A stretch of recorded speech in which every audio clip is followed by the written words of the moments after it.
Assalamualaikum warahmatullahi wabarakatuh. Alhamdulillahirabbil alamin wassalatu wassalamu ala asrofil anbiya'i wal mursalin wa ala alihi wa sahbihi ajma'in. Pertama-tama marilah kita ucapkan puja dan puji syukur kita atas kehadirat Allah Subhanahu wa taala, yang mana atas nikmat dan hidayahnya lah kita dapat melaksanakan kegiatan pada hari ini.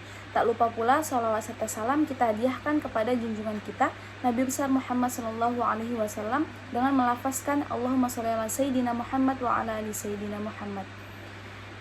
Pertama-tama yang saya hormati Bapak Rusdi Ansori Harahap MPD selaku dosen pengampu mata kuliah Manajemen Organisasi Pendidikan. Di sini saya Syahrani Yumna Irfani dengan NIM 0306212130 dari kelas PGMI 4 semester 7. Di sini saya akan menyampaikan materi yang telah dipelajari kemarin. Pertama-tama di sini saya akan menjelaskan tentang apa itu pengertian manajemen.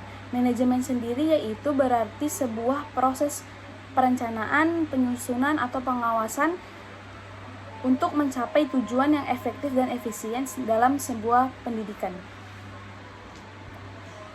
Pertama-tama di sini saya akan menjelaskan terlebih dahulu apa itu pengertian manajemen. Manajemen sendiri adalah suatu proses perencanaan, penyusunan atau pengawasan sesuatu untuk mencapai tujuan dengan efektif dan efisien dalam sebuah pendidikan. Sedangkan organisasi sendiri adalah suatu sekelompok orang untuk mencapai tujuan bersama.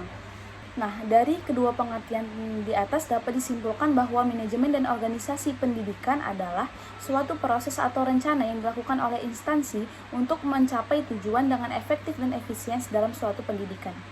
Nah, selain itu, di dalam manajemen ini terdapat beberapa langkah yang perlu dilakukan. Yang pertama ada planning.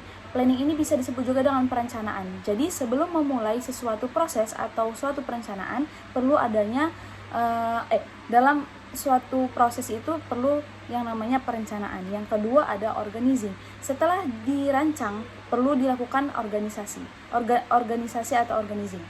Yang ketiga ada actuating. Setelah dilakukannya pengorganisasian, setelah itu baru dilaksanakan atau dikerjakan. Yang terakhir ada controlling.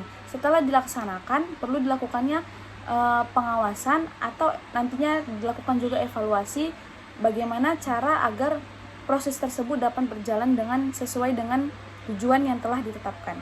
Nah, selain itu dari beberapa jurnal yang saya baca dapat saya simpulkan juga bahwa manajemen organisasi pendidikan ini juga tidak hanya dibahas dari segi umum saja, tetapi juga dibahas dalam segi keislaman, dan terdapat juga beberapa ayat Al-Qur'an yang menguatkan dan memperkuat tentang manajemen dan organisasi pendidikan ini.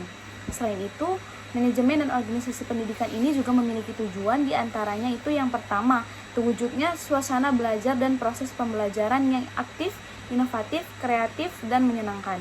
Yang kedua, terciptanya peserta didik yang aktif mengembangkan potensi dirinya untuk memiliki kekuatan spiritual keagamaan, pengendalian diri, kepribadian, kecerdasan, akhlak mulia, dan sebagainya.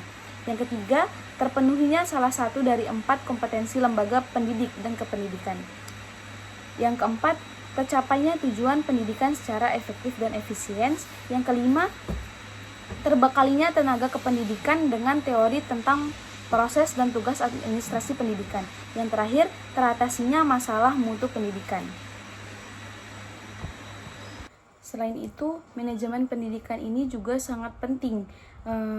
Jadi peran dari manajemen pendidikan ini yaitu untuk meningkatkan sumber daya manusia karena memungkinkan pengembangan sistem, proses, dan strategi untuk memaksimalkan efektivitas dan efisiensi lingkungan belajar. Nah, selanjutnya kita perlu mengetahui mengapa sih organisasi ini dikaitkan dengan manajemen. Nah, jadi organisasi itu dikaitkan dengan manajemen karena organisasi itu sebagai wadah atau tempat untuk mengatur unsur-unsur manajemen dan semua aktivitas proses manajemen dalam mencapai tujuan. Maka pengaturannya hanya dapat dilakukan di dalam suatu organisasi. Nah, demikianlah materi yang dapat saya sampaikan. Lebih dan kurangnya saya mohon maaf. Wabillahi taufiq wal hidayah. Wassalamualaikum warahmatullahi wabarakatuh.